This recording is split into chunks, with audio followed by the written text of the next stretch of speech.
Hey, I'm John Barker, and in this episode of Here to Record Show and Tell, we're taking a look at the Lilliput A7S 4K Camera Assist. This is pretty much what I just said, a little 4 or 7 inch monitor, 4K capable, and you can just pop it on top of your camera and use it as a camera assist, or you can use it as a HDMI monitor for pretty much anything you need it for. And we'll get into that a little bit later in the video about what I use it for. But first of all, I wanted to just talk about the fact that Lilliput has sent this to me and to the channel to review and take a look at. I'm going to let us hang on to it after the review's done as well, but they haven't paid for this video. They're not watching this video before I post it, and all the opinions you're going to hear are mine, and they're not editing the video before I post it out for you to watch. So with that said, let's just take a look around the little screen. So looking around the monitor, you can see the 7-inch screen at the front there. It is a 7-inch IPS display, 1920 by 1200, but it's capable of displaying 4K content. It'll just be, down res to the HD version, and it's an 8-bit display. Take a look around the outside. You'll see this nice red sort of cover. That is just a cover on there. It can be fully removed, and you can just take it off if you don't want it, if you want to go a little more streamlined.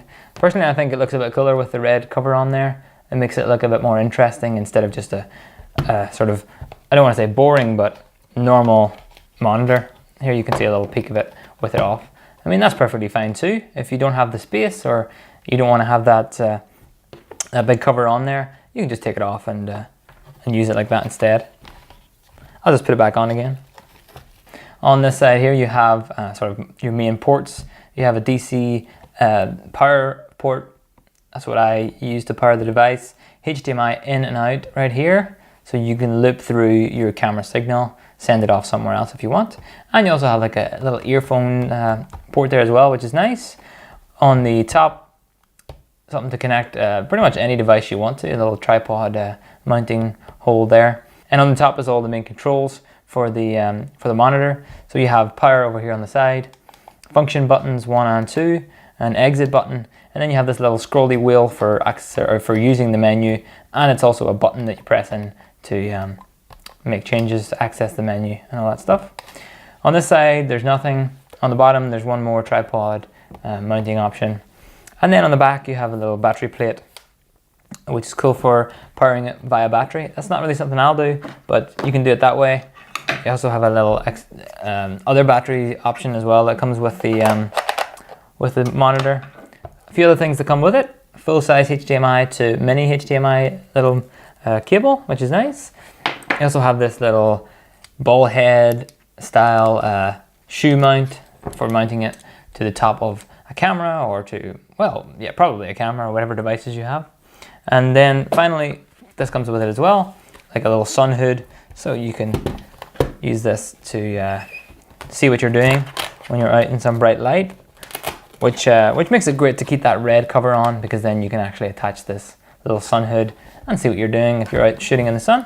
One of the first things that I was a little bit confused about with this monitor is the naming. It's called the A7S, which is the same as the Sony A7S cameras, and you don't need to be fooled by that. It is just a HDMI monitor, really. The naming might make you think that it's just for Sony cameras, or just for that particular Sony camera as well, but it's certainly not. You can use this with anything. Use it with a camera, or use it like I do, which is not used it on top of a camera, but I actually put it beside my production switcher, and I use it as a nice little 7-inch monitor. I usually have a little 5-inch Blackmagic Video Assist beside my ATEM live switcher, and I use that to do like a backup recording, but also to see what the program output of my switcher is. And in this case, I just bring this along as well, and I can use this as a 7-inch monitor, much clearer, easier to see if you're in focus, and it's good if I'm going to shoot something outside with a sun hood.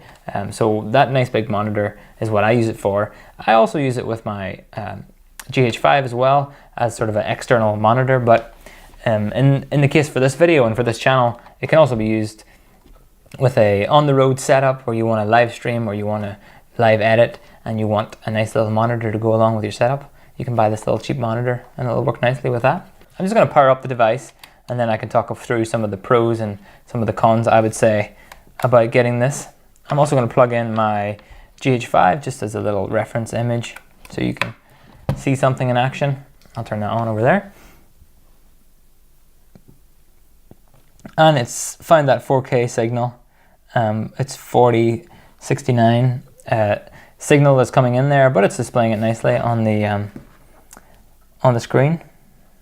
Just focus that up. And yeah, so in terms of the pros, I'm just going to show you this while I chat through them. You have some nice options in the menu, which will let you turn on, let's see, down here in the settings here, I can turn on some peaking options, so I can see what's actually in focus. I can also change a bunch of settings for that. I can set this exposure dials, and then I just use this little dial to, you know, change the settings. I can also turn on a histogram as well if I want it on there. It's a little fiddly to use this menu, but you get the point there. So there is a bunch of options in the menu there. You also have some audio meters that you can turn on and off, and grids and guides and all that cool stuff. So that's one of the definite pros about this, but a lot of these monitors have those kind of features as well. It's just nice to see that they are included in an inexpensive monitor. Like I said, at the top you have these function buttons, function 1 and 2, and they can be assigned to pretty much anything you want within the menus. In my case, I have function 2 set up to turn on that little histogram at the bottom corner there, so I can just quickly flick it on, flick it off. And function 1, I don't think I have that set up right now, but I could turn that on for audio meters or whatever the case may be.